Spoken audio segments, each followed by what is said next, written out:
Subscribe now and press the bell icon. Never miss an update. आप सभी ने भूत, प्रेत एवं चुड़ैल की कई सारी डरावनी कहानियां सुनी होगी, पर ऐसा कुछ शायद ही कभी सुना होगा जिसके बारे में आज मैं आपको बताने जा रहा हूं। जब पहली बार मैंने इस घटना को सुना तो एक पल के लिए तो मैं भी थम सा गया। इसको सुनने के बाद मुझे यकीन हुआ कि इस संसार में सब कुछ संभव है, कुछ भी असंभव नहीं है। यह घटना एक स्त्री के ऊपर घटित है, इसलिए इसे मैं पूरी तरह से सार्वजनिक नहीं करूंगा ताकि किसी के दिल को ठेस न पहुंचे। हमारा काम है सिर्फ घटना को आप तक लाना, न कि उनकी निजी बातों को लाना। तो आइए जानते हैं।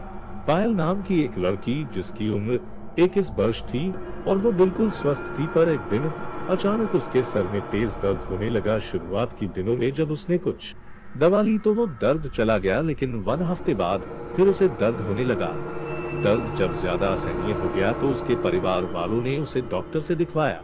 डॉक्टर ने पायल को कुछ दवा लिखी और कुछ मेडिकल चेकअप भी, और 2 दिन बाद आने को कहा। रात को पायल अपने बिस्तर पर सोई हुई थी और उसका दर्द भी कम हो गया था। लेकिन अगली सुबह जब घर वालों ने देखा कि दिन के 11 बज रहे हैं और पायल अभी तक नहीं उठी है, तो उसके घर वालों को चिंता हुई। उन्होंने पायल के कमरे में जाकर देखा तो पाया कि पायल अपने बिस्तर पर सोई हुई है।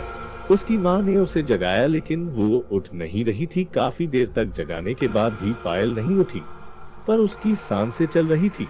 तुरंत ही उसके परिवार वालों ने पायल को डॉक्टर के यहाँ ले गए। डॉक्टर ने सारी चेकअप कर ली, सब कुछ सामान्य था। अब पूरे 1 दिन बीत चुके थे, पर पायल को होश नहीं आ रही थी। उसके घर वाले बहुत व्याकुल थे कि आखिर पायल को क्या हो गया था। डॉक्टर ने कहा कि पायल एक गहरी नींद में चली गई है, क्योंकि पायल का सारा शरीर काम कर रहा था, दिल की धड़कन भी सामान्य चल रही थी। पायल को होश में लाने के लिए डॉक्टर ने काफी मेहनत की, पर ये मेहनत बेकार नहीं गई। आखिरकार पायल को होश आया ही गई। पायल जब अस्पताल से ठीक होकर घर गई और जब उसने सारी बात बतानी शुरू की तो उसके घर वाले ये सुनकर आश्चर्यचकित रह गए। उन्हें खुद की कानों पर विश्वास नहीं हुआ कि ऐसा भी हो सकता है। पायल ने बताया कि ये बात सच है कि उस दिन अचानक मेरे सर में दर्द हो रहा था, लेकिन जब मैं नींद में चली गई तो मुझे पता ही नहीं चला कि मैं नींद में हूँ। मुझे सब कुछ बहुत अजीब सा लगा। मैं एक अलग ही दुनिया में चली गई थी। मेरे चारों ओर बड़े बड़े पहाड़ थे। मैंने देखा कि एक व्यक्ति अपने आप को जख्मी कर रहा है, वो भी एक पत्थर के टुकड़े से।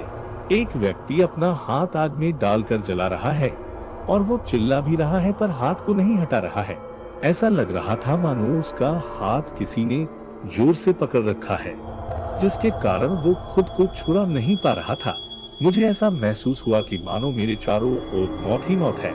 अचानक मेरे सामने ढेर सारे मल मूत्र बहने लगे और उनमें से बहुत तेज बदबू आ रही थी। वे सारे मेरे बदन पर यहाँ वहाँ लगे हुए थे।